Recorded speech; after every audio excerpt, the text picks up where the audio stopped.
látẹnu bàbá wa lájí àgbà wọ́n níbi tó kàkà ń lọ báyìí à ń lọ́dọ̀ bàbá wa gbà. Ya Rabbi ya Ghaffar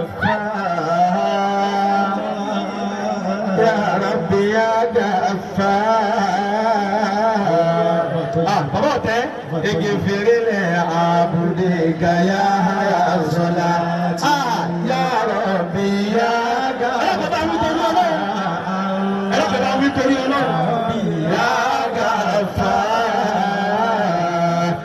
igi fèrèlè àbùdé gàyà àyà sọlá. Ọ̀dọ̀ bàbá là ń lọ báyìí. Àyà dìlẹ̀ fúyàrá. Àyà sọ̀rọ̀tì. Àyà sọ̀rọ̀ àkíkọ̀tì sọ̀rọ̀tì. Àyà sọ̀rọ̀ lẹ́jàtì ìgbìlẹ̀. Àyà bẹ̀rẹ̀ olómi sọ̀rọ̀tì. يا ابن السعادة يا صلاتي يا عيني وكل من صلاتي سلام على رفاعي زد سلام صلاتي أحمد الداخل أمامه يا للسماء بزينوني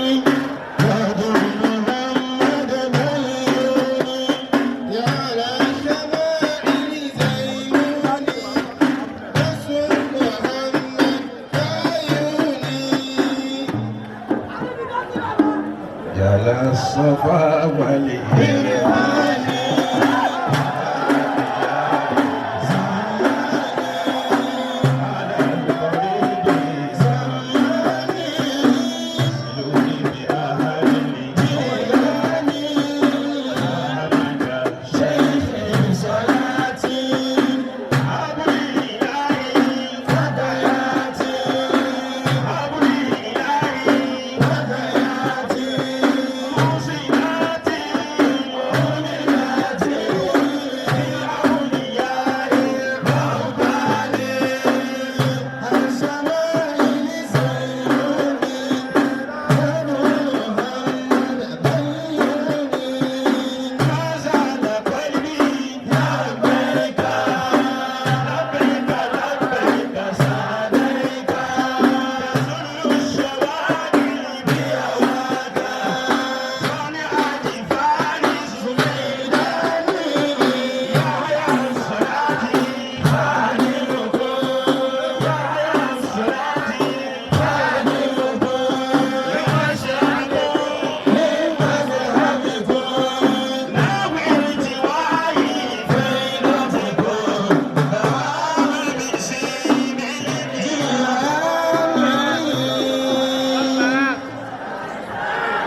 لا إله إلا الله لا إله إلا الله لا إله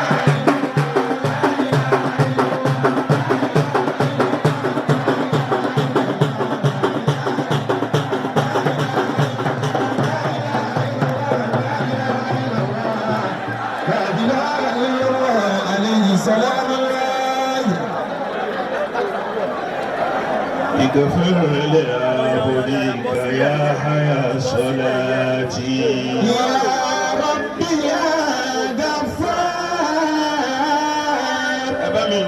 يا ربي يا غفار اغفر لعبدك يا حيا صلاتي. بسم الله قل هو الله. بسم الله الرحمن الرحيم. قل هو الله احد الله الصمد لم يلد ولم يولد ولم يكن له كفوا احد. Mo kí bàbá wa àgbà tí wọ́n ń bẹ níkàlẹ̀ bàbá wa Alhaji àgbà náà ni wọ́n. Salamun alaykum. Ó ṣeun. Sunnatun nabawiyyatun. Ọba tí ó fi ń ṣe ọ̀ṣọ́ wa. Bàbá wa Alhaji àgbà. Salamun alaykum. Ikú òjijì ò ní gbà yín lọ́wọ́ wa. Sunnatun نبوية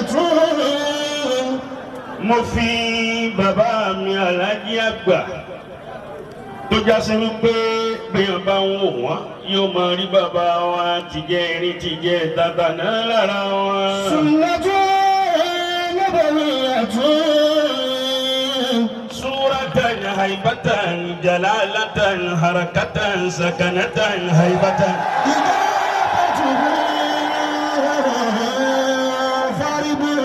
mo kì í púpọ̀.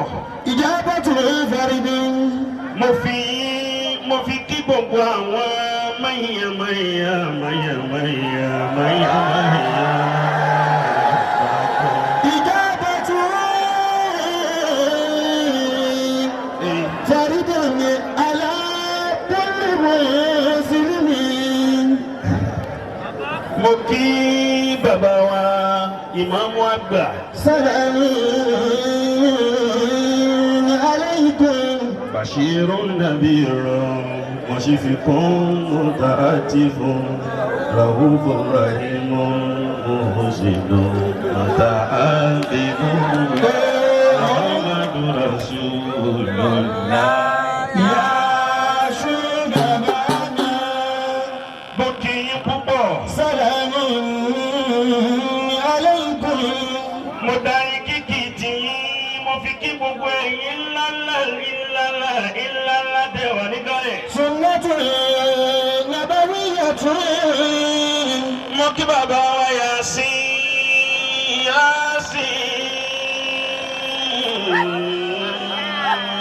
Yásìn. سنة نبوية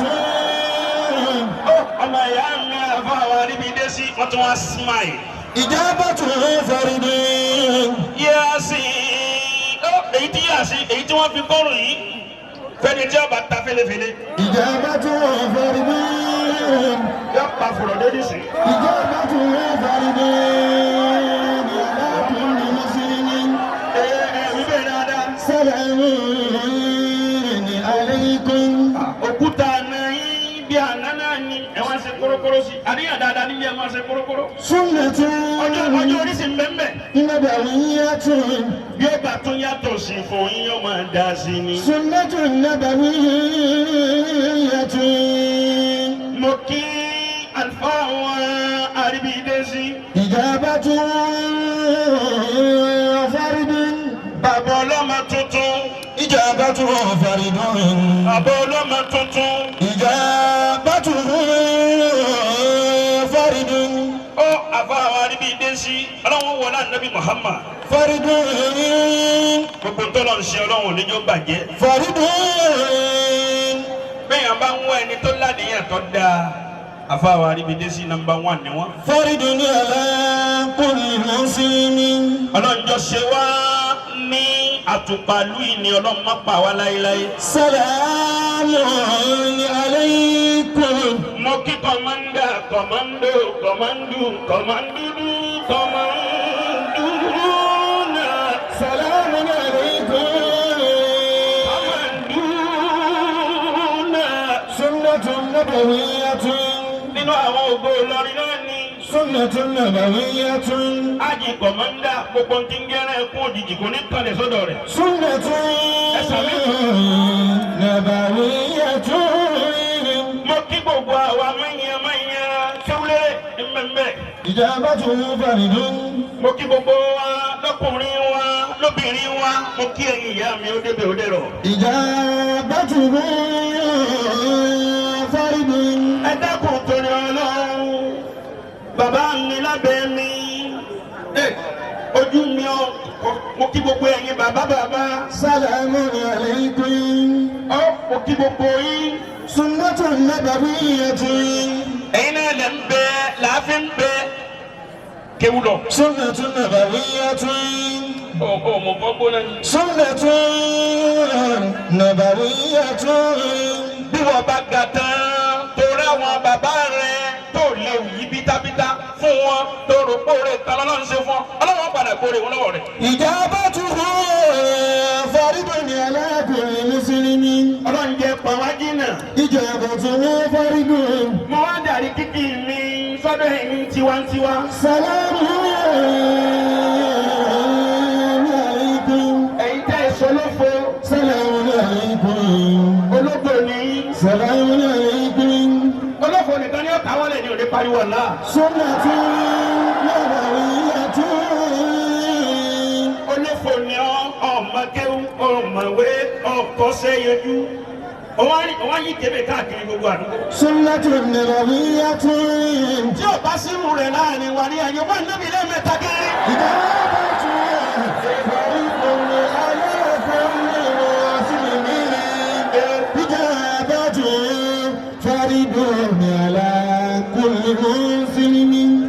mo darí kíkí mi sọ́dọ̀ ẹni nì سلام alánìyàn dáadáa سلام onílàdàbí tí ń tún wá ń yá àdàbíyà سلام alfaa wa rawda عليكم alfaa wa isahaqa سنة نبوية abdulgafari isahaqa سنة نبوية asahaqa yusihiku isahaqa musa. سنة نبوية ẹ bá ń pariwo aláwù dáadáa. إجابة فرد bàbá mi àgbà àbáwá nígbèdésí. إجابة فرد àfáwá abdulgafari afa lánìyàn tó dáa púpọ̀. إجابة فرد bẹ́ẹ̀ bá sì lánìyàn yóò máa hàn níbi gbogbo tí ń bá ń dáwọ́lé láyé.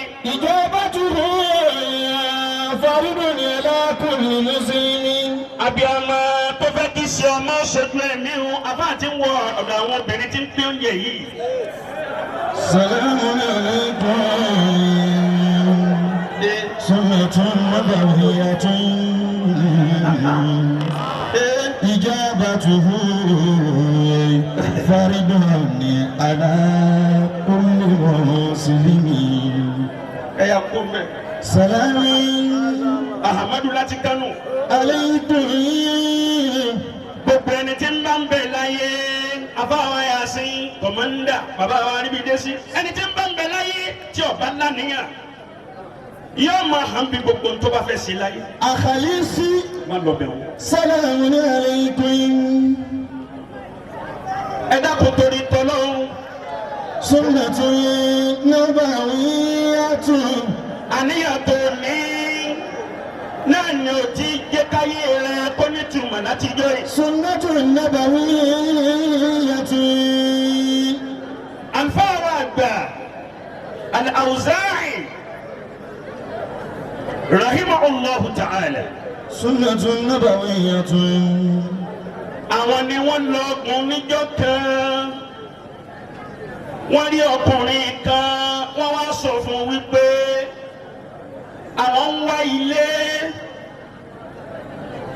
ní àdúgbò tó ṣe wípé سنة نبوية la yaghtabuna wala yahsuduna wala yubghuduna. سنة نبوية olóhùn wá ilé tó ṣe wípé àwọn tí bú ni kò sí wọn níbẹ̀ àwọn tí pẹ̀gẹ́ ni kò sí wọn níbẹ̀ àwọn tí wọ́n máa bínú ẹni kò sí wọn ládùúgbò yẹn. سنة نبوية ó ní ọkùnrin tó ń wá sọ fún wípé òun wárú ilé bẹ́ẹ̀ ó wá fà òun lọ́wọ́ ó wá fà òun lọ ààyè kan ààyè wo ni ó wá jẹ́ ìtẹ́. إجابته فرد ó ní ààyè tá a wà yìí òun náà ní àdúgbò tó ṣe wípé wọn kì í ṣọ̀tẹ̀ níbẹ̀ wọn kì í búni níbẹ̀ wọn kì í pẹ̀gàn níbẹ̀ ààyè tá a wà ń bẹ̀ yìí ààyè náà ló dá tó ń wá àwọn ará aládùúgbò tó dà ń bẹ̀ ààyè yìí náà ni. إجابته فرد على كل مسلم òun náà ní sàárè òun náà ní tẹ́ àìkòsí ọkàn tí ó da lọ́dọ̀ àfáwọn Abdul Ghaffari àti àìkì pẹ́gàn ọmọ làkejì àti àìkì sọ̀tẹ̀ àti àìkì bú ẹ̀bú fún ẹlòmíì tí ń jẹ́ àfa bíi ti àfa òun ló jẹ́ kí gbogbo ẹ̀ ló ti wá rí bó ti wá rí. Salamu alaykum. tẹ́ fi rí àwọn mọ̀nyẹ́mọ̀nyẹ́ níkàlẹ̀ lónìí àníyàn dáadáa tẹ níní. Sunnatun nabawiyyatun. Iya hasuduni fa inni ghayru la'imihim qabli minan nasi ahlul fadli qad husidu. Qabli minan nasi ahlul fadli qad husidu. Bàbá ọlọ́run ti mẹ́mẹ́ o. Iya hasuduni. Àfààní tẹ́ ẹ bá rẹ́ni tí ń pẹ́ gan mi. Fa inni ghayru la'imihim. Èmi ò ní bú ẹni tí ń pẹ́ gan mi ìfilẹ̀ kó máa lọ tiẹ̀ ní. Qabli minan nasi ahlul fadli qad husidu. Torí gbogbo àwọn tí wọ́n tóbi láyé tí wọ́n ga láyé wọ́n pẹ́ gan wọn láyé wọ́n fi nítumọ̀. Fadamali. Kéwúlọ̀ kéwúlọ̀. Fadamali wala ma bi. Yẹ́nà ká kéwú kélékèlé sí báyìí. Fadamali wala ma bi wa ma bi mu. Oríire tí ń bẹ lọ́dọ̀ yín tí gbogbo ẹ̀ fi ń ṣe sọ̀mùsọ̀mù báyìí òun náà ní ọmọ abẹ lọ́dọ̀ eléríire orí ibú sì máa bẹ lọ́dọ̀ olórí ibú náà. Wa ma takisaruna gayza bima yajidu. Àwọn ọ̀tá yín nísìnyí bó ní ìtúnṣe fẹ̀rẹ̀ gẹ̀dẹ̀ yìí nísìnyí kó tó dọ̀la nísìnyí ẹlòmíì ìsó sísó ní ọ̀pá. Wa ma takisaruna. Ẹni tí sọ́ọ̀sì pa ẹnu kó máa wúkọ́ fẹ́rẹ́ ni. La takisaruna. Orí gbogbo ẹ̀ bó ti rí yìí ẹ wo gbogbo àwọn mọ̀nyẹ̀mọ̀nyẹ̀ wọlé yìí ọlọ́run ló pọ̀ lọ́wọ́ yìí. La takisaruna. Gayza bima yajidu. Ẹ kàrí gbogbo wọn tí wọ́n sí rí lẹ̀ ní dákódákó tó yẹ hànà. La takisaruna. Àbá mi jẹ́ ọba mọ́ wọn ara rẹ̀ lọ́ba lọ rú láwà ní sẹ́rí ọba kan la yọ bara rẹ̀ kòtò. La takisaruna gayza bima yajidu. Àdá yín máa torí bá àtọ̀tọ̀. Yahsuduni fa inni ghayru la'imihim. Yá máa ń tasawwafa. Èyí tí ń wí ẹlòmíì máa wí jòmí náà lọ́yìn bẹ́ẹ̀ láàrin èrò. Yahsuduni Opportunity nìkan lọ́lọ́run fún wa. fa inni Má rò pé ojú gbogbo èèyàn lọ. ghayru la'imihim. Ojú èèyàn kankan lọ́kàn l'opportunity lásán ni àwọn tí wọ́n máa ṣe ju ọ lọ wọ́n ń bẹ tọ́lọ́ ń pa ìgbà mọ́ ó pa mọ́ wọn lá lónìí. Táwọn àdájọ́ tọ́lọ́ òun tún gbé dé fẹ́ẹ́ lómi náà lọ́la. Qabli minan nasi ahlul fadli qad husidu. À ń bọ̀ wá hó sáwà ni wọ́n hó fún ni ọmọ wa ṣe bí tòlótòló. Qabli minan nasi. Àwọn ṣe kẹ̀mbẹ̀ níta àwa náà ni wọ́n tó hó fún àwọn ìrìnrìn ọ̀dà àwọn náà tó hó fún. Qabli. Mo fi ní yá máa ń tasawwafa yá máa ń tasawwafa fastafifa ta'ala fi bí ọ̀pọ̀ mi ṣe àyèdè.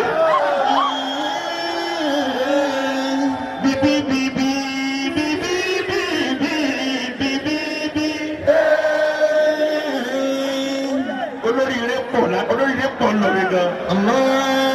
Wàláhì olóríire ni wọ́n fa. Ẹ̀rí kí ni mo wí ní sìtẹ̀ òwe?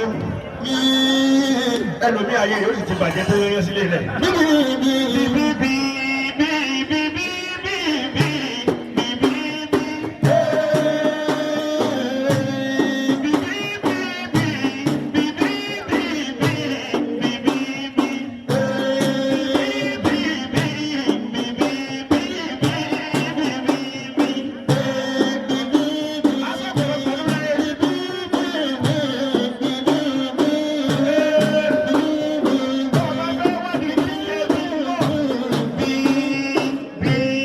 يسمع وبي يأكل وبي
Ọlọ́run níjọ́ bàjẹ́ fún yín láéláé.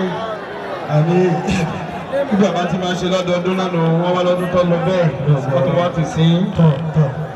Èyí tí ń bọ̀ náà ọlọ́run tó jẹ́ ilẹ̀ rẹ̀ tó wá o. Àmín. La ilaha illallah. Bàbá wa gbà ọlọ́pọ̀lọpọ̀ olùbáríkà ni bàbá alóni orí aláníyàn rí. Bàbá wa ibi dé sí. Damallahu hayatahu. Ẹ̀rọ bẹ̀ bá wí dáadáa jẹ̀mọ́. Damallahu hayatahu. Bẹ́ẹ̀ yà bá wí kò ní sọ̀fò. Damallahu hayatahu. Bàbá wa gba ibi dé sí. Ọlọ́run ọlọ́run bá ń ká ajé àgbà. Ọlọ́run má jọ bàjẹ́ fún yín láéláé o. La ilaha illallah.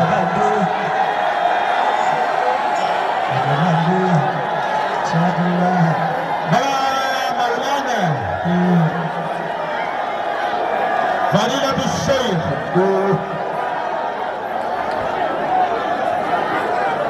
bàbá ọ̀tẹ́ ọlọ́run ọmọ ọdún àbúrò ẹ̀bùn yóò máa fi sọ̀rọ̀ sọ yín. Àmín. La ilaha illallah. Àmín. Bàbá ọ̀tẹ́ wọ́n tún fẹ́ ṣe bá ti máa ṣe. Kò ní bàjẹ́ fún yín láíláí. Bàbá wa òkè wọ́n ti ṣe bẹ́ẹ̀. Wọ́n máa wòyà yín máa wẹni tá ló dé ẹ yóò bá nábì dáadáa. Abábìnrin wọ́n ní kìfàyà tó ń bá ààyè wákàtí kan péré. Kìfàyà tó ń bá ààyè. Kìfàyà tó ń bá ààyè. Nígbà kíra wà á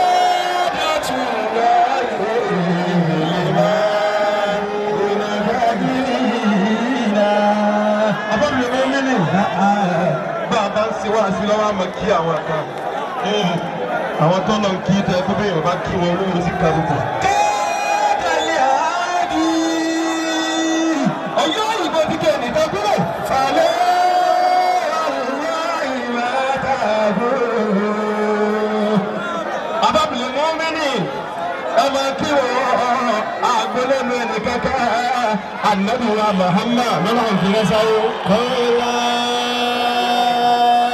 abábìlì mọ́mìnì ìwọ ìyàwó sákàrà ọkọ rẹ ẹlòmíràn gbọ́dọ̀ kógìdò àgbélẹ̀nu ẹnì kankan Ànábì wa Muhammad lọ́nà òfin sáyé. wọ́n fi ìlà àgbélẹ̀nu ẹnì kankan ìkìnnà wàtàjìnà.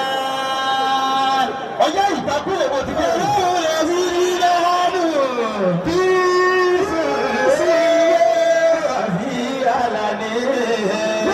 ẹnì kan náà aláàmàkọ́ láti nà lálọ́ gbàdá gbogbo náà.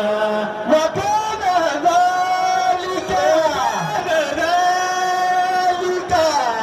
abábìlẹ̀ mọ́mìnì bọ́ba kéwú débi tó kéde ni wọ́n wà pé ẹlòmíwí ọ̀gẹ̀dẹ̀ máa ń sọ àfà. wàrà dàlọ́ wà sí dáadáa. àbá jẹ́jẹ́ pàǹkéwù rẹ̀ dáadáa wájú bàbá wa Alhaji àgbà ńlá wà lóru tòní dákú bá ń ké dáadáa máa ń hàn òkè rárá bá ń ké dáadáa. ọ̀gá ẹ̀dá agbọ́nrẹ́nu ẹnìkẹ́ wà ó dà lọ́wọ́ àásìdàdà. bíbí ṣe dáhùn yàrá tẹ̀gídé ra ọ̀rẹ́ náà. láyé ayélujára tẹ̀gídé ra ọ̀rẹ́ náà. bàbá wa gbà Mawlana Fadilatu Shaykh. فضيلة الشيخ العالم العلامة حجة الإسلام فضيلة الشيخ محمد بخاري بن موسى أدام الله حياته Adélọ́dún Ajíkòbí ẹ̀pẹ̀lú Ajíkòbí bàbá wa gba Mawlana mọ̀fọ́lá olùbáríkà Alhaji àgbà mo fi bẹ̀rẹ̀ fún yín ọlọ́run níjọ́ bàjẹ́ fún yín. bàbá ẹ̀dá pẹ̀lú tẹ́ gbó ìmọ̀ fẹ́ máa rí bàbá ni ẹ̀dá kò torí Ọlọ́run mo fẹ́ máa rí bàbá ẹ̀dá kò torí Ọlọ́run. bàbá ẹ̀rẹ́ wọn ò tí ì rọ́ọ̀mà tí ń sọ̀rọ̀ kọ́mọ òun ní ń sọ̀rọ̀ ẹ̀yin tẹ́ gbó yìí mo fẹ́ máa rí bàbá ni. àfa wa jẹ́jẹ́ ṣé ibi gbẹ̀hún náà ọ̀dà báwọn náà. bàbá wa Fadilatu Sheikh Muhammad Bukhari bin Musa Adélọ́dún Ajíkòbí wọn ọlọ́run wọn láti bá kára jí àgbà tí ń bẹ lára yín bí ọba tó máa yàtọ̀ fún yín yóò mọ̀ dá sí i ni. àmín. ẹ lọ́kùnrin bá sábẹ́ dáadáa. àmín.